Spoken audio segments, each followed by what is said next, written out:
Wife வந்து period டைம்ல இதெல்லாம் பண்ணுங்க, தப்பு இல்லை, அந்த சாமியும் சொல்ல கிடையாது. இன்னும் கொஞ்ச நாள் போனா நீ ரத்த கணபதி வெறும் தீட்டை செய்ய சொல்ல போறேன், அப்படிதான் கத்து கொடுக்க போறேன் எல்லாருக்கும்.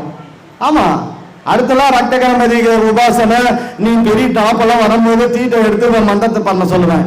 தீட்டு இருக்கும்போது மந்திரம் சொன்னா இப்ப நல்ல வேலை செய்யும். அந்த அளவுக்கு கொண்டு வர போறோம் மக்களை. அது ஒரு ரொம்ப பவித்திரமான இது. நீயே கெட்டதுன்னு நினைக்கிற, வேலுச்சாமி கிட்ட வந்தா தீட்டும் கிடையாது, தொடக்கம் கிடையாது, எல்லாம் ஒண்ணு. கடவுள் கொடுத்த உயிர், கடவுள் படைத்த உயிருக்குள்ள எல்லாமே நல்லது.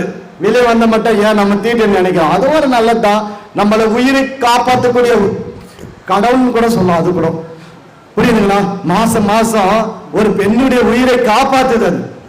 அது நிக்கல எவ்வளவு பிரச்சனை, நின்றுச்சுன்னா எவ்வளவு பாதிப்பாங்க. அப்போ ஒரு பெண்ணுடைய உயிரை காப்பாற்றுவது. இப்ப நம்ம இதெல்லாம் சொல்றோம், ஒரு மனிதன் ஏழையினுடைய பிரச்சனை நாம் தீர்க்கும் போது அந்த ஏழை என்ன சொல்றான், நம்ம கடவுள்னு சொல்றாங்கல்ல, அதே போலதான் அந்த பெண்ணுடைய அந்த உயிரை காப்பாற்றக்கூடிய அந்த மாத தீட்டாக, அதுவும் கடவுள், அதுதான் ரத்த கணபதி. புரிஞ்சுங்களா? இன்னும் கொஞ்ச நாள் போனா இந்த தீட்டில் தான் இந்த ரத்த கணபதி கோயிலே கட்ட போறேன். எல்லா கோயிலோட ஆப்போசிட் அங்க இருக்கணும், அதுதான் என்னுடைய ஆசை. நன்றி. அருமை.